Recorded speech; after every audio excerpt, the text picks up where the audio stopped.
Hi കൂട്ടുകാരെ, എല്ലാവർക്കും ചെമ്പരത്തിയുടെ മറ്റൊരു എപ്പിസോഡ് റിവ്യൂയിലേക്ക് സ്വാഗതം. എല്ലാവരും പുറത്തേക്ക് ഇറങ്ങി വന്ന് നോക്കുകയാണ്. ശിവരാമകൃഷ്ണൻ പറയുന്നു, ആരെയും കാണുന്നില്ലല്ലോ, കുറുപ്പ് എവിടെ? കുറുപ്പേ എന്ന് വിളിക്കുകയാണ്. അപ്പോഴേക്കും കുറുപ്പ് അങ്ങോട്ട് എത്തുകയാണ്. ശിവരാമകൃഷ്ണൻ ചോദിക്കുന്നു, ആരാ കോളിംഗ് ബെല്ലടിച്ചത്? ആരും ബെല്ലടിച്ചില്ലല്ലോ. ആരും ബെൽ അടിച്ചില്ലെന്നോ? കോളിംഗ് ബെൽ കേട്ടാണ് ഈ നിൽക്കുന്ന എല്ലാവരും വന്നത്. അതെ എന്ന് വിലാസിനി പറയുന്നു. അരവിന്ദും അപ്പോൾ പറയുന്നു, മുറിയിൽ കിടക്കുന്ന ഞങ്ങളും കേട്ടല്ലോ ആരോ ബെല്ലടിച്ചത്.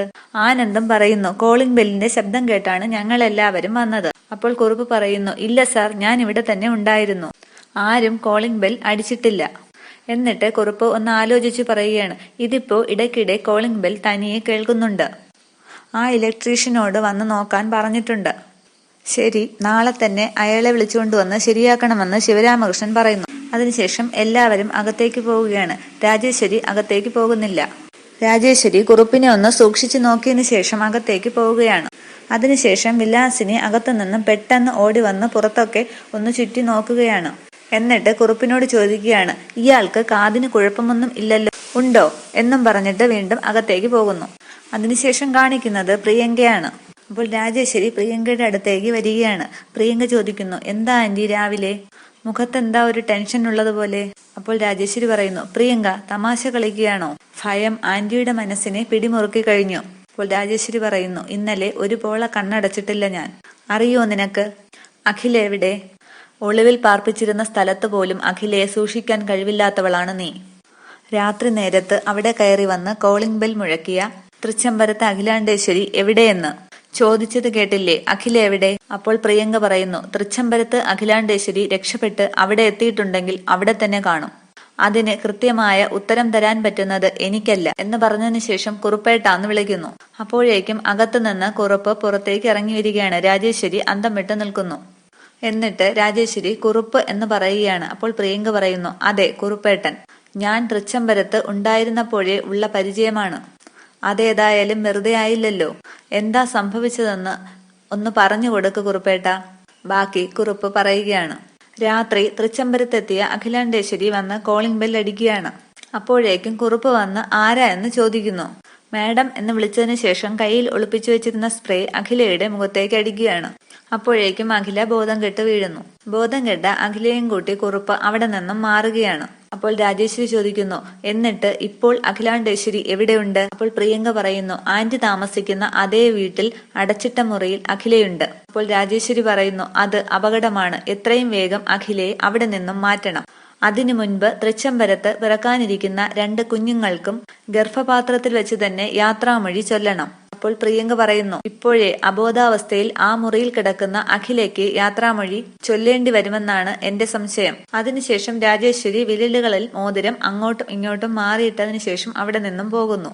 പിന്നീട് കാണിക്കുന്നത് കസേരയിൽ കെട്ടിയിട്ടിരിക്കുന്ന അഖിലയെയാണ്. അഖില കണ്ണു തുറന്ന് ചുറ്റും നോക്കുകയാണ്. കൈ രണ്ടും കെട്ടിയിട്ടിരിക്കുന്നു, കാലും കെട്ടിയിട്ടിരിക്കുന്നു, വാ തുണി കൊണ്ട് മൂടി കെട്ടിയിരിക്കുകയാണ്. ആ സമയത്ത് ടെറസിൽ തുണി വിരിക്കാനായി കല്യാണി വരികയാണ്. അയ്യോ, അശയില്ലല്ലോ എന്നും പറഞ്ഞ് കല്യാണി ബക്കറ്റ് താഴെ വെക്കുന്നു. അഖില ആ മുറിയിൽ തന്നെ തന്നാലാവുന്ന വിധം ശബ്ദമുണ്ടാക്കാൻ ശ്രമിക്കുന്നുണ്ട്. കല്യാണി ഒരു മുറിയുടെ വാതിൽ ചെന്നിട്ട് ഡോർ തുറക്കാൻ ശ്രമിക്കുന്നു. അതിനുശേഷം അഖിലയെ കെട്ടിയിട്ടിരിക്കുന്ന വാതിൽ എത്തുകയാണ് കല്യാണി. എന്നിട്ട് ആ വാതിലും തുറക്കാൻ ശ്രമിക്കുന്നുണ്ട്. പക്ഷെ സാധിക്കുന്നില്ല. അഖില അപ്പോഴും ശബ്ദമുണ്ടാക്കുകയാണ്. പെട്ടെന്ന് അഖില കാൽ കൊണ്ട് അവിടെ ഇരുന്ന ഒരു സ്റ്റൂൾ ഇടുകയാണ്. ശബ്ദം കേട്ട് കല്യാണി തിരിഞ്ഞു നോക്കുന്നു. എന്നിട്ട് വാതിലിൽ ചെന്ന് ചെവി വെച്ച് നോക്കുകയാണ്, എന്തെങ്കിലും ശബ്ദം കേൾക്കുന്നുണ്ടോ എന്നും പറഞ്ഞ്. എന്നിട്ട് കല്യാണി വാതിലിൽ മുട്ടുന്നുണ്ട്. അത് കേട്ടിട്ടും അഖിലയ്ക്ക് ഒന്നും ചെയ്യാനാകാതെ ആ കസരയിൽ തന്നെ വീണ്ടും മയങ്ങി വീഴുകയാണ്. കല്യാണി അവിടെ നിന്നും പോകാൻ തുടങ്ങുന്നു. അതിനുശേഷം കാണിക്കുന്നത് അരവിന്ദിനെയാണ്. അരവിന്ദ് ആരെയോ ഫോൺ ചെയ്യുകയാണ്. ഫോണിൽ പറയുകയാണ്, അരിയർ കൊടുക്കണമെന്നുള്ള കാര്യം പറഞ്ഞതാണല്ലോ, പിന്നെ എന്തിനാണ് അതിലിപ്പോൾ ഒരു സംശയം? സാലറിയൊക്കെ അതിന്റെ മുറയ്ക്ക് നടന്നോളും. അരിയറും സാലറിയും ബന്ധപ്പെടുത്തേണ്ട കാര്യമില്ലല്ലോ. ദേ, ഞാൻ ഓഫീസിലെത്തുമ്പോൾ അരിയർ എമൗണ്ട് ഫയൽ എന്റെ മുൻപിൽ ഉണ്ടാകണം. ഓക്കെ എന്നും പറഞ്ഞ് ഫോൺ കട്ട് ചെയ്യുകയാണ്. അപ്പോഴേക്കും നന്ദന അവിടേക്ക് വരികയാണ്. നീ അമ്മയെ കണ്ടില്ലേ എന്ന് ചോദിക്കുന്നു. ഇല്ല അരവിന്ദ്, ആന്റി മുറിയിലില്ല. നീ ആ ടെറസിലൊന്ന് നോക്കാമായിരുന്നില്ലേ? ഞാൻ നോക്കി, ആന്റി അവിടെയും ഇല്ല. ഫോൺ വിളിച്ചിട്ടാണെങ്കിൽ എടുക്കുന്നുമില്ല. അപ്പോൾ അരവിന്ദ് പറയുന്നു, ഫോൺ വിളിച്ചിട്ടും കിട്ടുന്നില്ലേ? ഇല്ല, ഔട്ട് ഓഫ് കവറേജ് ആണ് പറയുന്നത്. അമ്മ ഇതെവിടെ പോയി എന്ന് അരവിന്ദ് പറയുന്നു. അപ്പോഴേക്കും രാജേശ്വരി കാറിൽ വരികയാണ്. നന്ദന പറയുന്നു, അരവിന്ദ് ദേ ആന്റി വന്നു. അമ്മ ഇത് എവിടെ പോയിരുന്നു എന്ന് അരവിന്ദ് ചോദിക്കുകയാണ്. എന്താ കാര്യം? രാജേശ്വരി ചോദിക്കുന്നു. അതമ്മേ, ഒരു ചെക്ക് ഒപ്പിടണമായിരുന്നു. 10 ലക്ഷത്തിന്റെ. അത് സേഠ്ജിക്കൊന്ന് അയച്ചു കൊടുക്കാനുള്ളതായിരുന്നു. അതിനെന്താ, തരാല്ലോ. അതിനുശേഷം രാജേശ്വരി അകത്തേക്ക് പോവുകയാണ്. വീണ്ടും അരവിന്ദ് നന്ദനയെ ചോദിക്കുകയാണ്, നീ ആ യൂണിവേഴ്സൽ ഗ്രൂപ്പിന്റെ മെയിലിന് മറുപടി അയച്ചിരുന്നോ?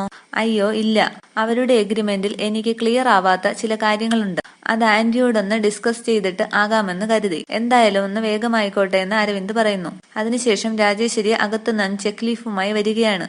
എന്നിട്ട് രാജേശ്വരി മനസ്സിൽ പറയുകയാണ്, ഈ നിരന്തരമുള്ള ചെക്ക് ഒപ്പിടിയിൽ എനിക്കെതിരെയുള്ള സംശയമാണെന്ന് അറിയാഞ്ഞിട്ടല്ല. എന്നിട്ട് ദാ ചെക്ക് എന്നും പറഞ്ഞ ചെക്ക് അരവിന്ദിന് കൈമാറുകയാണ്. അതിനുശേഷം നന്ദന പറയുന്നു, ആ ആന്റി, യൂണിവേഴ്സൽ ഗ്രൂപ്പിന്റെ എഗ്രിമെന്റിൽ എനിക്ക് ചില ക്ലാരിഫിക്കേഷൻസ് വേണമായിരുന്നു. അതിനെന്താ, ഞാൻ ഓഫീസിൽ വന്നിട്ട് നോക്കി പറയാം. ശരിയെന്ന് നന്ദന പറയുകയാണ്. രാജേശ്വരി പോകാൻ തുടങ്ങുമ്പോൾ അരവിന്ദ് പറയുകയാണ്, അയ്യോ അമ്മേ, സോറി, ഈ അക്കൗണ്ട് അല്ല, കൂടിയ അക്കൗണ്ടുള്ള ബാങ്കിന്റെ ചെക്ക് വേണം കൊടുക്കാൻ. അല്ല അമ്മ, ഇപ്പോൾ ചെക്ക് ബുക്ക് എടുക്കാൻ റൂമിലേക്ക് പോകണ്ട. അല്ലമ്മേ, ചെക്ക് ബുക്ക് ഞാൻ കൊണ്ടുവന്നിട്ടുണ്ട്, അതൊന്ന് ഒപ്പിട്ട് തന്നാൽ മതി. എന്നിട്ട് ചെക്ക് ബുക്ക് എടുത്ത് രാജേശ്വരിയുടെ നേരെ നീട്ടുകയാണ് അരവിന്ദ്.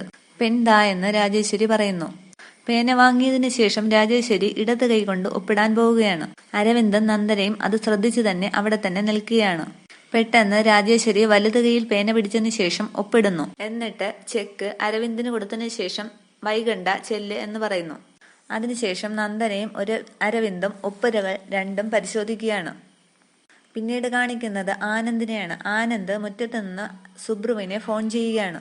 നീ നിരത്തുന്ന ന്യായങ്ങളല്ല എനിക്ക് കേൾക്കേണ്ടത് സുബ്രു.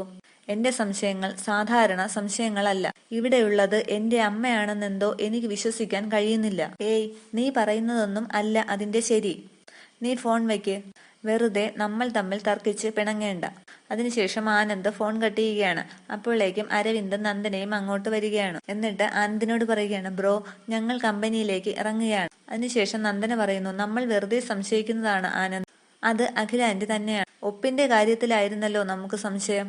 ഒപ്പെല്ലാം സെയിം ആണ്. ദേ എന്നും പറഞ്ഞ് ചെക്ക് ലീഫ് അരവിന്ദ് ആനന്ദിനെ കാണിക്കുകയാണ്. ഞങ്ങളുടെ മുന്നിൽ വെച്ചിട്ടാണ് അമ്മ ഒപ്പിട്ട് തന്നത്. ആനന്ദ് ആ ചെക്ക് ലീഫുകൾ പരിശോധിക്കുകയാണ്.